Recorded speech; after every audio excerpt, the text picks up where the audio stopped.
در شهر خوجند چمپیونات تاجیکستان اوید با کراته دو وکف برگزار گردید. نمایندگان کمیته کار با جوانان و ورزش نزد حکومت جمهوری تاجیکستان و فدراسیون کراته دو وکف مملکت در مراسم افتتاح این چهاربینی ورزشی قید نمودند که نتیجه توجه و غمخوری‌های رهبریت عالی کشور نسبت رشد و عمومیت ورزش است که نمود کراته دو وکف نیز در برابر دیگر نمودهای ورزش سال از سال رشد و نمو یافته ایستاده است و ورزشکاران این نمود منتظم در مسابقه‌ها اشتراک و مهارت سنجی کرده پرچم تاجیکستان عزیز را بالا می‌بردارند.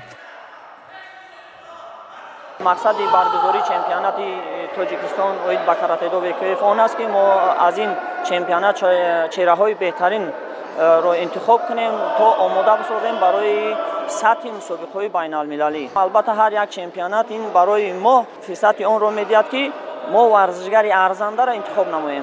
در سال 2025 مسابقه‌های بین‌المللی زیاد است، با اون خاطر ما از این چمپیونات دسته منتخب را انتخاب می‌نماییم، آماده می‌سازیم، سفربر می‌نماییم.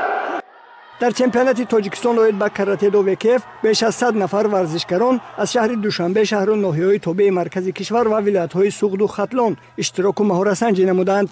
مربیان با هنر و مهارت ورزشکاران بهاگذاری کرده بهترین ها را معین نمودند. این روز مسابقه در سطح بلند گذشت. ورزشکاران بسیار پرقوت بودند. 3 حریف اشکال شده در فینال گذشتند.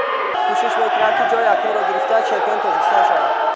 مورد به ذکر است که همه ساله از روی این نمود ورزش یک مرتبه چمپیونات تاجیکستان گذرانیده شده. ورزشکاران با آن سفربر می‌گردند و از بین آنها بهترین ها معین شده به دسته منتخب کشور شامل می‌گردند و در مسابقه‌های با نفوذ بین‌المللی کشوری ما را معرفی می‌نمایند. غالبان و جایزه‌داران چمپیونات مذکور با مدال و افتخارنامه‌های کمیته کار با جوانان و ورزش نزد حکومت جمهوری تاجیکستان قدردانی کرده شدند.